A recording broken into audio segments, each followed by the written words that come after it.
What's going on, you guys? TBR here. Welcome back to the channel, and welcome back to another King of Fighters All-Star video. In today's video, we are going to be doing another installment of, you guessed it, the Saturday Chat and Chill, because of course it's Saturday, so happy weekend to all of you out there. I hope you all had a wonderful week. In today's video, we're going to be talking about the newest SS banner, but more importantly, we're going to be using it as a vehicle to go ahead and talk about another topic that we haven't talked about in a full-fledged video for a while now, and that is of course going to be Powercreep. But before we get into all of that and more, make sure if you guys haven't already done so and you enjoy daily King of Fighters All-Star content such as this, that you smash that like button and subscribe. And let's go ahead and get into this week's installment of the Saturday Chat and Chill. Cue the intro.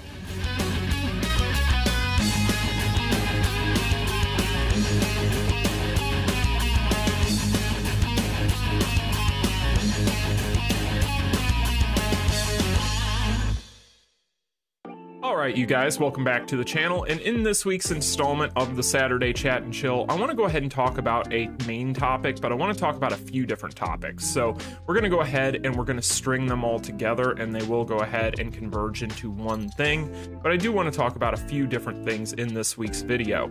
So basically, the first thing I want to go ahead and start off with here is I want to talk about SS Terry and SS Mary respectively.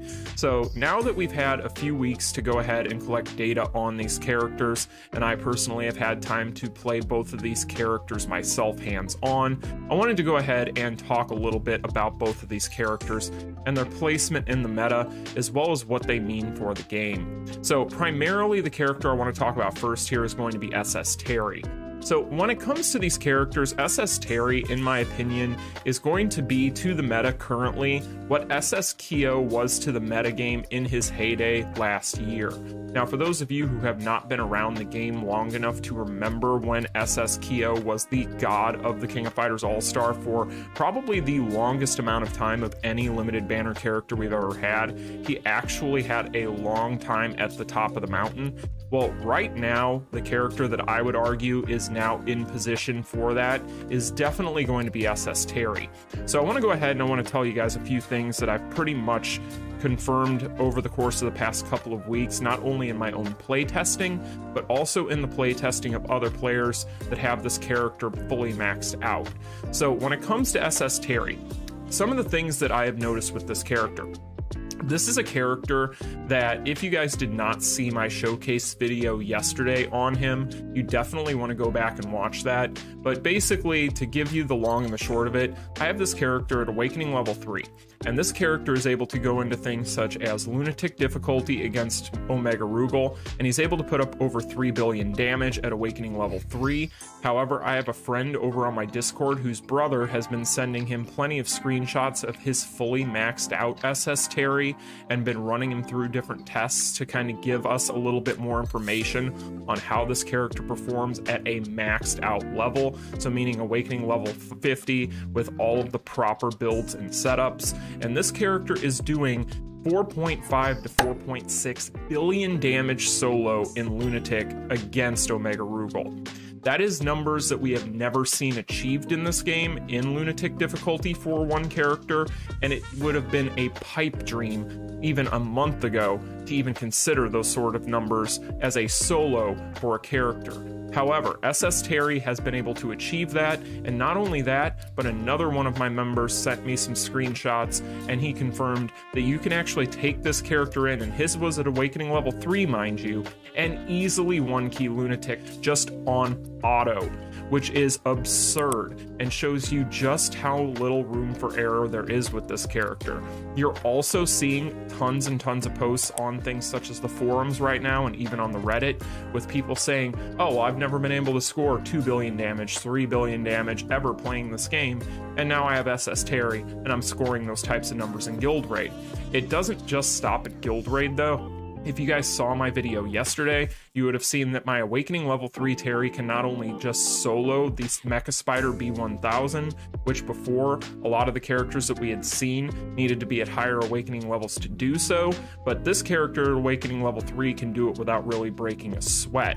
So there are tons and tons and tons of instances. I'm not going to go through every single game mode. Like I said, I made a showcase. I've made a few now on this character that you can see the footage for yourself in.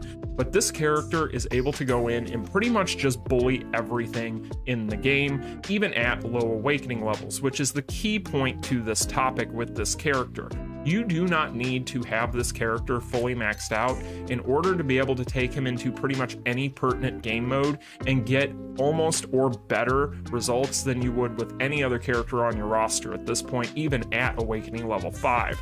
So before SS Terry existed, which was just a few weeks ago at this point, we had characters such as Dark Ash, who were arguably the top DPS in the game, but even at SS Terry versus Dark Ash, the results pretty much aren't even close if you fully invest and fully max out this character. It's absolutely insane the amount of numbers that this character is able to put up. And when it comes to Blue Mary is also a character that I feel like is going to unfortunately end up getting a little bit overlooked because of SS Terry's greatness. However, this character is almost just as crazy in certain areas of the game, particularly the new guild dungeon where this character is arguably better than SS Terry. And a lot of things go into that. We've talked about why this character is so good so far. And one of the big reasons is going to be because of that new core effect, which is of course going to be that Stun Fang.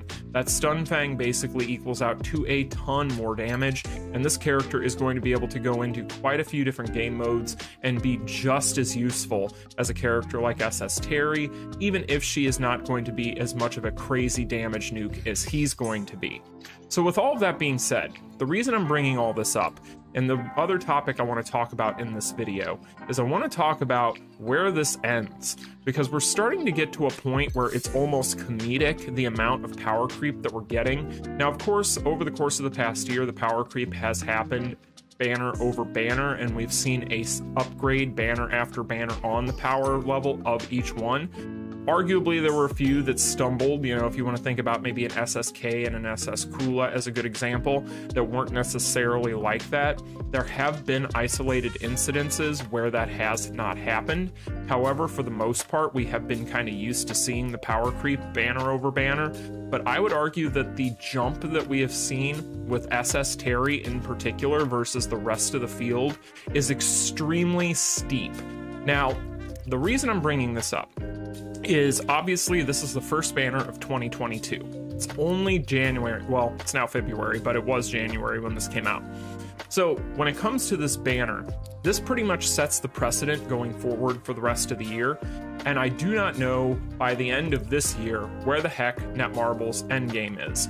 Because when you really think about it, unless they're going to decide to release new versions of all this content in this game, new difficulties of all this content, like for instance, you know, say like an Inferno difficulty for things such as the Immortals, or new versions of Guild Raid, or so on and so forth, this character, if you're a new player getting into the game right now, if you were to go in and maybe get this character to Awakening level 2 or 3, I would argue that you could pretty much do anything in the game to a certain point once you get yourself leveled up enough.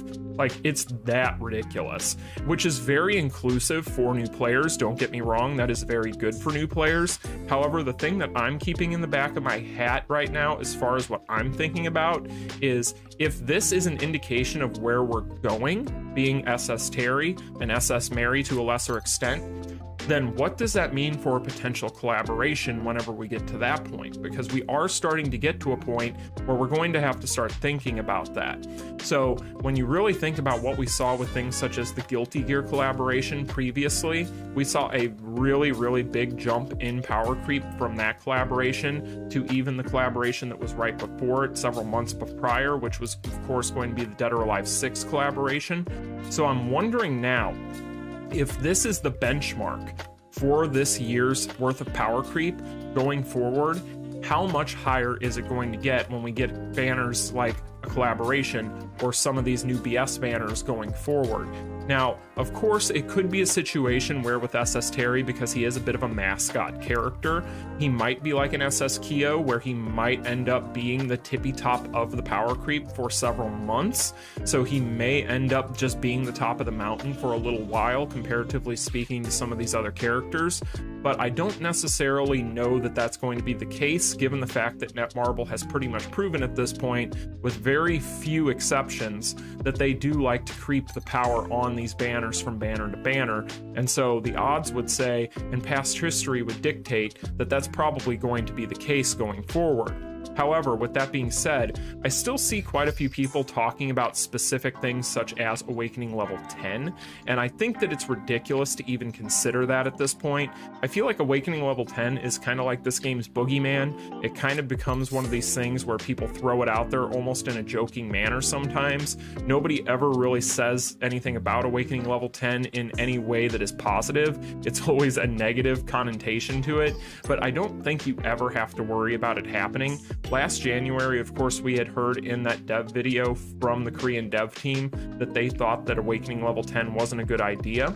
And so really what we saw last year, I think, is their response to the backlash to the idea of Awakening level 10, which was other ways to increase the power levels of these characters without actually having to release Awakening level 10. If you really think about things such as the Fame system in particular, which is probably going to be the biggest one as an example, but there are other examples that I can give you on this. But when you think about things like Fame, and then also the Transcendental system that came out later to mid to late last year, somewhere in that area, all those different things that they started to roll out to steadily increase the power level of our characters, I do get the feeling that that was the response and the way to kind of get these characters' power levels bumped up without actually having to release Awakening level 10. Because if you really think about it, if they were to go crazy and decide to release Awakening level 10, why would we even need it at this point? All of these characters out of the box, if you fully invest them, and even now with characters such as SS Terry, where you don't even need to fully invest on them, can go in and pummel almost anything in the game without any issue whatsoever, as long as you level your account up enough. It's pretty much a lock that you're going to be able to get through almost all this content with some of these characters now. So at that point, I would argue that Awakening level 10 is no longer even a relevant conversation to be had, and I only bring that up because a lot of people have been talking about it still, and I do not see any reason to even worry about it. It's definitely not something I think is in their purview, and I don't think it's probably ever going to happen, mainly because I think that they pretty much scrapped that idea in lieu of some of these other things that they've done over the course of the past year, so I don't think it's necessarily something any of us have to worry about. However, with all of that being said, my main concern going forward is not going to be for any of the player bases in particular. Like, for instance, I do think that these types of releases are good for new players, because new players can pretty much access most of the modes if they fully invest some of these characters, or can get them to a moderate Awakening level and build up their account and rank themselves up. So over time, even with minimal investment on banners, they'll be able to go in and do most of this content. So for them, I think it's a good thing. For veterans, I think it's just one of those things where we're pretty much, we have Stockholm Syndrome at this point. We're just like, whatever. But I do wonder, again, going back to a topic I talked about a few weeks ago, maybe even a few months ago at this point. Time flies when you're on YouTube. But one of the other things I think about with this is, what are they going to do for new content that is going to be a challenge at this point? Because I almost feel like challenging content is no longer going to be something that we can really consider being a thing, because I think that Netmarble has pretty much assumed at this point, if they release anything that's too difficult, or it's veteran only or veteran friendly, that they're going to get so much backlash from all the other players that don't want to take the time to build themselves up to that point or work their way up to that point, that they want to make everything as accessible as possible when it comes to a lot of these permanent in-game content releases. So I don't have a whole lot of hope that it's ever going to get to a point where we're going to have super challenging gameplay experiences in the King of Fighters All-Star, but at the same time, that does kind of make me big sad, not gonna lie, because I do enjoy a challenge from time to time. However, I do wonder going forward what the plan is going to be for this game as far as a content standpoint and as far as a challenge standpoint point is concerned, because now that we've started to get characters that are just so ridiculously overpowered that you can even go in and auto things like Guild Raid and not even have to worry about it. Heck, you guys even saw me, and by no means is he the only character I've ever done this with, or the character that is going to be one that is going to be the best for it. However, you guys saw me go in and be able to solo, quote unquote, and when I say solo, some people don't get it, but you can't go into Immortals with less than 3 characters, so you just use bronze characters. It's not like they're doing much of anything in there, right? And even the ones I use don't even have all their cores unlocked. So, but he can go in and pretty much solo all of these Immortals that I've seen so far with him, which has been 2, and he has had literally 0 issue. So it's getting to a point where I do think that it's time to really slow it down, but I also wonder where the heck we're going at this point, because things are starting to get to such a point with the power creep that every bit of content in the game is kind of, I don't want to say cheapened, but I do think that cheapened is a good word for it, because that is the point I think we're at now, where you can just kick back and have fun with these characters and not even have to worry about it. And it's almost like a power fantasy thing at this point. And one last thing that I do want to talk about before we go ahead and end off this Saturday Chat and Chill is I know a lot of people had voted on that community tab poll the other day that I had posted asking if I should go in and max out SS Terry, because people have been really wanting to see that. So I wanted to kind of gauge what my community sentiment was. A lot of you voted on that, and a ton of you want to see me max this character out.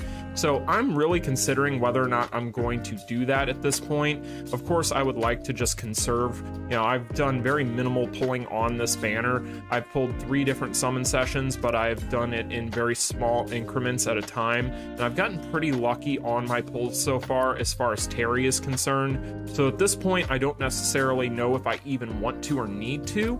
I know a lot of people would like to see me do so, but at this point, I'm going to take the wait and see approach on it and kind of see how I feel about things closer to the end of the banner, especially because there's really no pressure at this point to do so.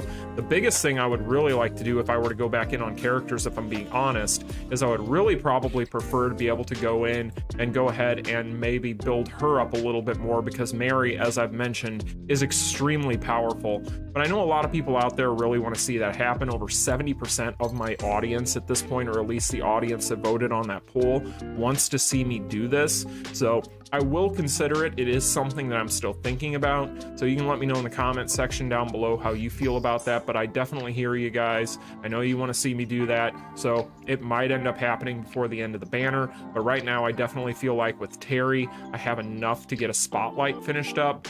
With Mary, not necessarily, although I could definitely maybe fudge one and make it happen, but I would like and prefer to be able to build her up a little bit more to do that. But I just wanted to go ahead and acknowledge that because so many of you voted on that poll. So anyway, you guys, that is going to be this week's Saturday Chat and Chill. I hope you found it informative. If you did, make sure you smash that like button and subscribe. Let me know what you think about all these topics in the comments section down below, and I will see you guys on Monday. You all take care.